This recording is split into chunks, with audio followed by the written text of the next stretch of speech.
Olá, meu irmão, minha irmã, tudo bom com vocês? Estamos aqui para a terceira catequese sobre o símbolo apostólico.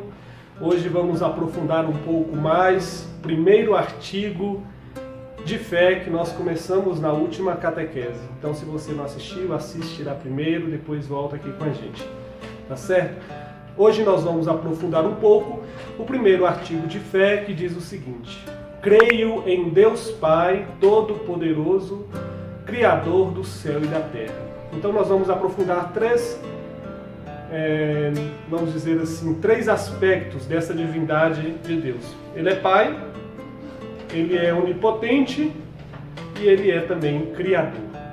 Bem, eu me considero catequista desde os 15 anos de idade, quando descobri a vocação para a catequese, para ser catequista, né? Foi uma das minhas primeiras vocações que eu descobri dentro da igreja. E mesmo padre, me considero catequista, sou catequista.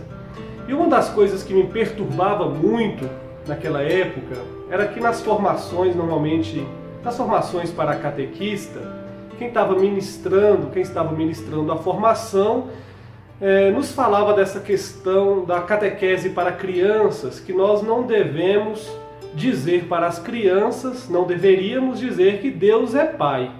É inclusive a primeira coisa que nós professamos no nosso creio. Importância singular para nós cristãos. Deus é Pai. Isso nos é revelado por Jesus Cristo, sobretudo. E é interessante que ali ele fala, não vamos falar que Deus é Pai, não, porque talvez a criança tenha uma experiência de pai muito sofrida, um pai violento, um pai agressivo, um pai que não dá carinho, um pai que gosta muito de punir, que não oferece nenhum afeto para os seus filhos e às vezes é violento até mesmo com a esposa. Então, se a gente falar que Deus é Pai, essa criança vai ter uma imagem ruim de Deus, né?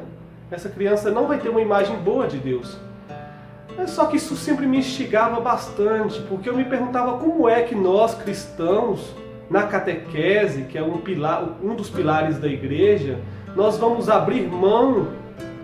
Como que nós vamos abrir mão da noção de que Deus é Pai? Isso é fundamental para nós.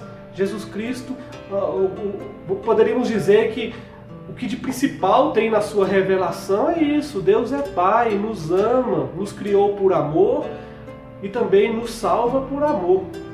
Então é um problema essa questão. Nós vamos falar um pouco disso mais no finalzinho do vídeo, então fica com a gente vai já falar um pouco mais sobre isso. No segundo vídeo, na segunda catequese nossa, nós falamos a respeito da fé e da dúvida e falamos também sobre a fé em Deus de forma mais geral, e que no contexto bíblico, no Antigo Testamento, nós falamos de um Deus que se revela um pouco misteriosamente. É um Deus que diz eu sou aquele que sou, revela o nome, mas ao mesmo tempo não se revela completamente. Sabemos que com Jesus Cristo Deus se revela completamente. Jesus é a imagem do Deus invisível. Agora com Jesus nós sabemos que Deus tem um rosto, Deus se torna mais visível e mais próximo, vamos dizer assim, de nós mesmos, né? Então, assim, no Antigo Testamento tem essa imagem de Deus, e nós falamos no último vídeo também do tetragrama, Yahvé, são as 4 letras do alfabeto que identificam o nome de Deus, ou então Adonai, que significa Senhor. Enfim, Deus começa a criar relação com a humanidade. É um ser de relação, Deus é um ser de relação. E no Antigo Testamento tem várias passagens bíblicas, salmos, enfim, dos profetas, que Deus se revela como um pai. É uma analogia. Deus no Antigo Testamento, então, faz a analogia de si mesmo como pai. E o próprio povo também reconhece a analogia. Deus, o Criador, o Senhor dos Exércitos, o Onipotente é para nós como um pai. Isso não é específico do cristianismo e nem do judaísmo. Outras religiões da antiguidade revelam esta fé num Deus que pode ser considerado como um pai. Só que a gente tem que colocar atenção no seguinte aspecto: é sempre por analogia.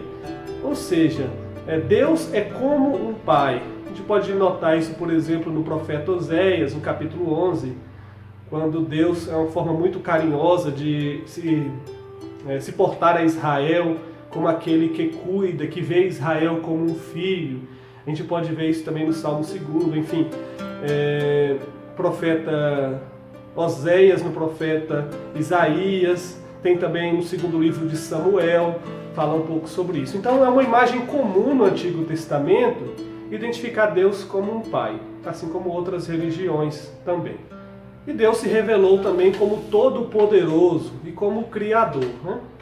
E é interessante que Deus é todo-poderoso na medida que é um Pai todo-poderoso.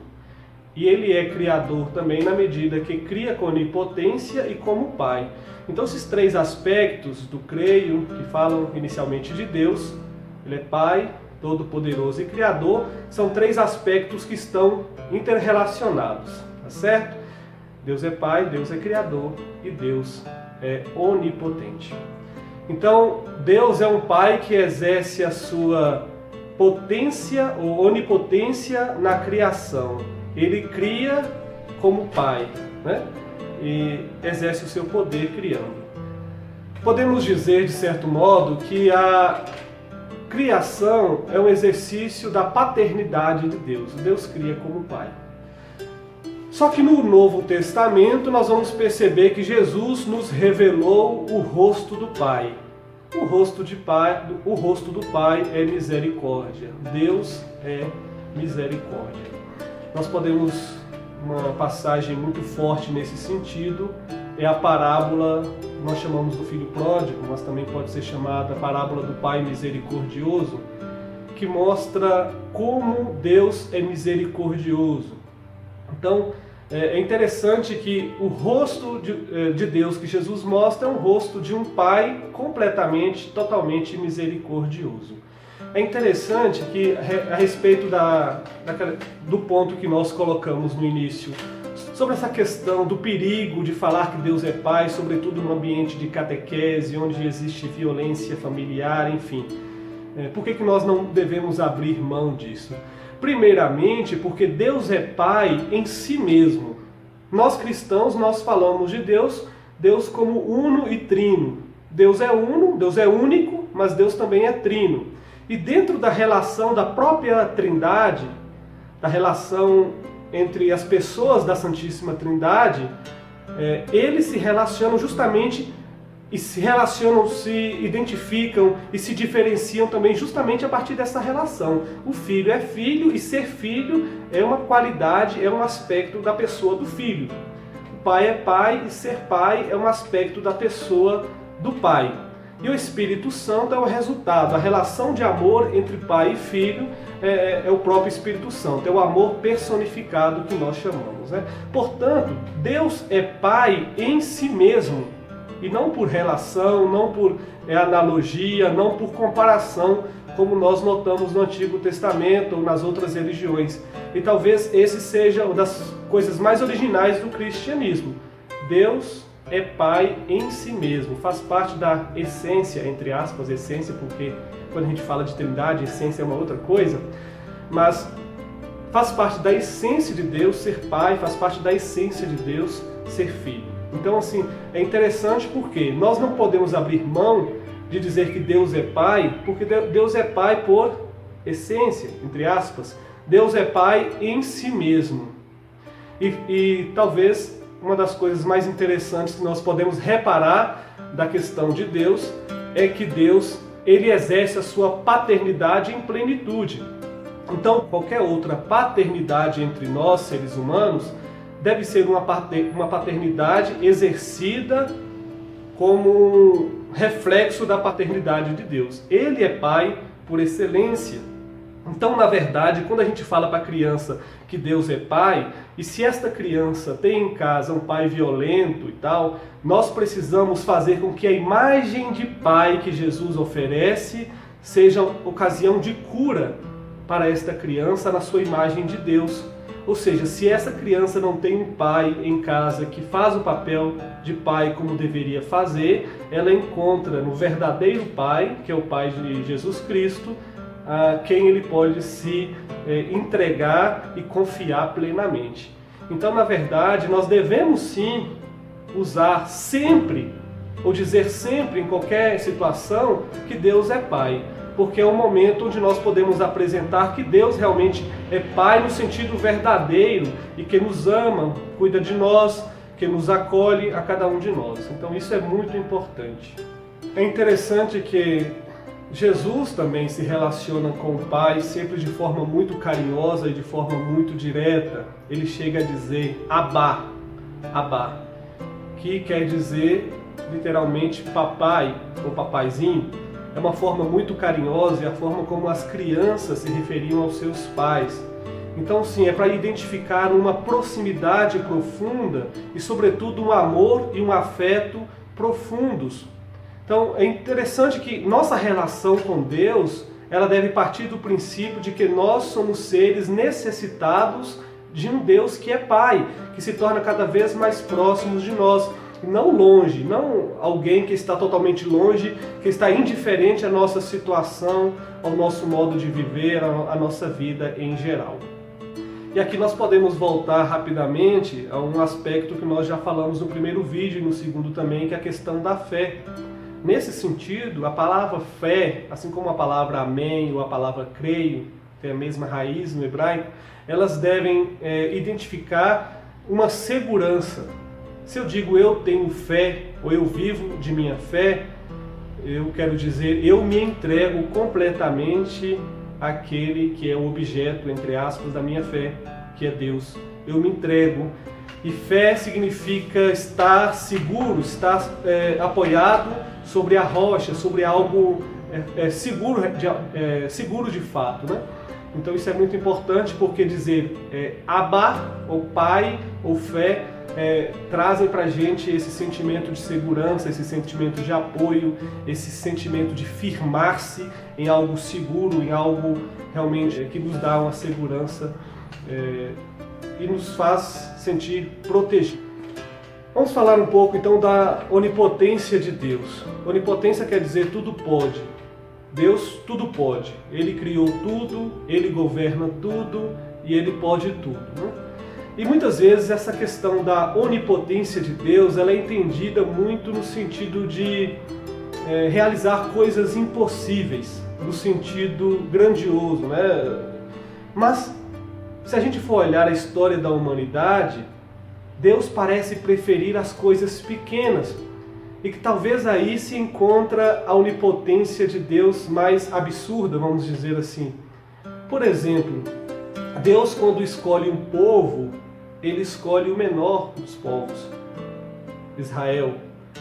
Deus, quando quer se aproximar mais profundamente do seu povo e quer resgatá-lo da escravidão, do pecado, Deus resolve enviar o seu Filho unigênito, o Verbo, o Logos de Deus, que é Jesus Cristo, e o seu Filho unigênito se encarna na Virgem Maria, por meio do Espírito Santo. Ele se torna carne, se torna um de nós, se torna ser humano, né? E Deus, portanto, nasce em uma família pobre, no lugar desconhecido. A onipotência de Deus se revela na cruz. Aquilo que parece impotência de Deus, que é a cruz, o mal, na verdade é um grande mistério que serve para enganar aqueles que se sentem sábios. A cruz, na verdade, não é impotência de Deus. A cruz, em realidade, é onipotência de Deus. Ele é de fato onipotente porque, sendo o máximo, sendo o maior, ele se faz o menor. Sendo tudo, ele se faz como se fosse o nada. E esse absurdo revela a onipotência de Deus que mexe conosco, né? Então é importante dizer que a onipotência de Deus, para nós cristãos, ela se revela sobretudo naquilo que é impossível no sentido de absurdo. É absurdo que Deus se faça um de nós, que o Criador se faça criatura. É o absurdo que Deus morra na cruz. Tudo isso é absurdo no sentido racional, mas isso revela, portanto, essa onipotência de Deus. Aquele que tudo pode, pode até mesmo aquilo que nós entendemos como absurdo. Então nós vamos lembrar que no Antigo Testamento, a onipotência de Deus, ela é baseada muito mais num Deus forte que vence a guerra, né? Ou seja, o Senhor dos exércitos, o Senhor do universo, aquele que tudo manda no universo, que tudo criou e, portanto, está acima de todos os deuses, os falsos deuses dos povos vizinhos ali de Israel. Paulo, quando fala assim, quando eu sou fraco, é então que sou forte. É uma frase bem bonita, poética até, mas a gente precisa entender justamente essa frase nessa visão que nós estamos falando da onipotência de Deus. Ou seja, a força de Deus reside justamente na fraqueza, e isso sim é a verdadeira onipotência. Nesse sentido, a força de Deus reside nos fracos e não naqueles tidos como fortes, né? Quando na profecia de Isaías fala assim, não quebre a cana que já está rachada, ou não apague o pavio que está fumegando. Ou seja, a força de Deus se revela justamente onde parece existir a fraqueza, onde parece existir a pequenez nesse sentido. E Deus é Criador.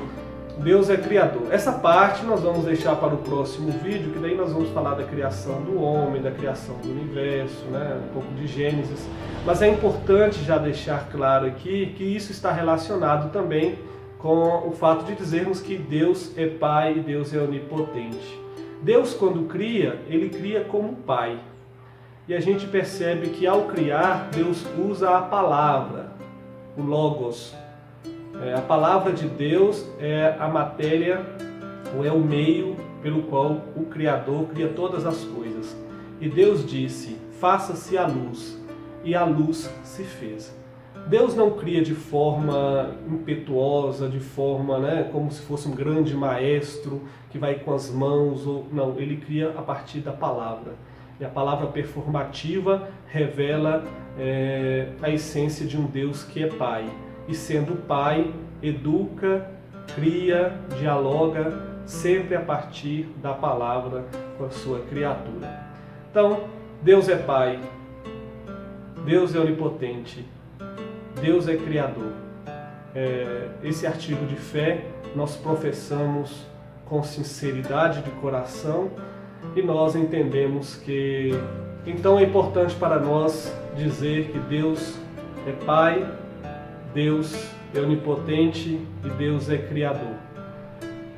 Podemos, se você tiver um tempo, ler o capítulo 15 do Evangelho de São Lucas, sobretudo a parábola do Pai misericordioso, do Filho pródigo, e ali revelar a essência de um Deus que nos ama e que nos perdoa. Lembremos que uma coisa importante que eu esqueci de dizer, quando a gente fala de onipotência de Deus, talvez o aspecto mais importante da onipotência de Deus é a sua misericórdia. Deus é onipotente quando é capaz de perdoar o pecado da humanidade.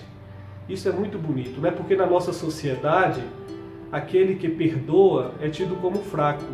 Se alguém fez alguma coisa contra uma pessoa e essa pessoa perdoa e sempre está perdoando, ela é tida como uma pessoa fraca, como uma pessoa que não enfrenta sua realidade, aí não enfrenta a outra.